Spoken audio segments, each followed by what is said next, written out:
कल हम लोगों ने यहां पे इसका शुभारंभ किया, समाजवादी पार्टी ने उसका विरोध किया है और मुझे लगता है कि प्रोसीडिंग का हिस्सा होना चाहिए, इनको समाज के सामने एक्सपोज करना चाहिए। अपने बच्चों को ये लोग पढ़ाएंगे इंग्लिश स्कूलों में और दूसरे के बच्चे के लिए अगर वो सुविधा सरकार देना चाहते हो, कहते नहीं उर्दू पढ़ाओ इसको, यानी उसको मौलवी बनाना चाहते हैं, कठपुल्ला पर की ओर इसको ले जाना चाहते हैं। ये नहीं चल सकता है। सरजमीन हिंद पर अक़वाम आलम के फराख, सरजमीन हिंद पर अक़वाम आलम के फराख, काफिले बसते गए हिंदुस्तान बनता गया।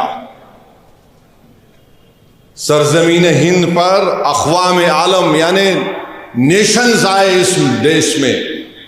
उत्तर प्रदेश के मुख्यमंत्री ने कहा कि उर्दू पढ़ने से कटमुल्ले बनते हैं। अब उत्तर प्रदेश के मुख्यमंत्री के जो बुजुर्ग थे या जिस आइडियोलॉजी से वो आते हैं, उनके किसी भी शख्स ने इस मुल्क की आज़ादी में हिस्सा नहीं लिया। ये गोरखपुर से आते हैं और उसी गोरखपुर से रघुपति साहेब फराख भी आते हैं। फराख गोरखपुरी उर्दू का एक बहुत बड़ा शायर था, मुसलमान नहीं था।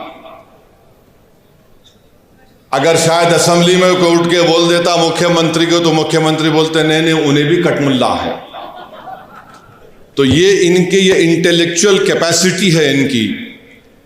फराख गोरखपुरी गोरखपुर के शायर थे, उर्दू के बहुत बड़े शायर थे। अब मेरे अजीज दोस्तों और बुजुर्गों, जिसके जहन और दिल पर गहन लग चुका है, तो दुनिया की कोई रोशनी उसके सर पे नहीं पहुंच सकती।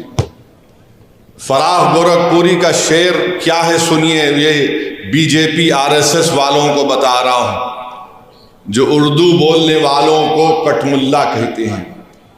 फराख गोरखपुरी ने कहा था, सरजमीन हिंद पर अक़वाम आलम के फराख, सरजमीन हिंद पर अक़वाम आलम के फराख, काफिले बसते गए हिंदुस्तान बनता गया।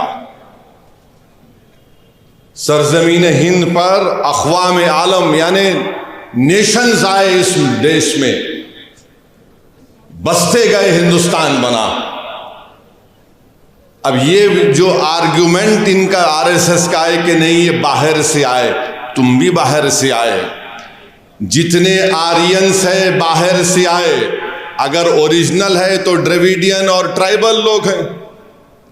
फराख गोरखपुरी ने सच्चाई को बयान कर दिया। अब इनको नफरत इतनी उर्दू से है कि इनको शायद ये भी नहीं मालूम होगा कि हसरत मोहानी ने कलकत्ता में अंग्रेज लीडर कौन था, मॉन्टेग्यू के खिलाफ हसरत मोहानी ने नारा लगाया था। क्या नारा लगाया था? इनकलाब जिंदाबाद, इनकलाब जिंदाबाद। अब शायद इनको ये भी नहीं मालूम होगा कि सुभाष चंद्र बोस, नरेंद्र मोदी उनका स्टैचू लगाए दिल्ली में। अब नरेंद्र मोदी इनको छोड़ दिए, तुम जरा ये बोलते रहो। सुभाष चंद्र बोस जो आजाद हिंद फौज बनाए थे, उसका नारा क्या था? इत्तेहाद, एतेमाद और कुर्बानी। इत्तेहाद, एतेमाद और कुर्बानी नारा था सुभाष चंद्र बोस का, नेताजी सुभाष चंद्र बोस का। इस हैदराबाद से वजीर सुल्तान, एक मशहूर फैमिली थी, उनके एक खानदान के फर्द नेताजी के साथ चले गए भारत छोड़ के। इसी मुल्क में हैदराबाद के सफरानी साहब थे, नेताजी के साथ चले गए। ये नहीं मालूम शायद मुख्यमंत्री को, तो यहां हैदराबाद से हम मुख्यमंत्री को ज्ञान दे रहे। राम प्रसाद बिस्मिल को इनको नहीं मालूम होगा, हिंदू थे। उन्होंने कहा था कि सरफरोशी की तमन्ना अब हमारे दिल में है। तो यही सरफरोशी की तमन्ना अब हमारे दिल में है कहकर भगत सिंह फांसी के फंदे पे चढ़ गए। अगर आप ये वीडियो YouTube पर देख रहे हैं तो हमारे चैनल को सब्सक्राइब कर बेल आइकन दबाएं, और Facebook पर देख रहे हैं तो हमारे पेज को लाइक करें। 8 मिलियन प्लस सब्सक्राइबर, आपके इस भरोसे के लिए बहुत धन्यवाद।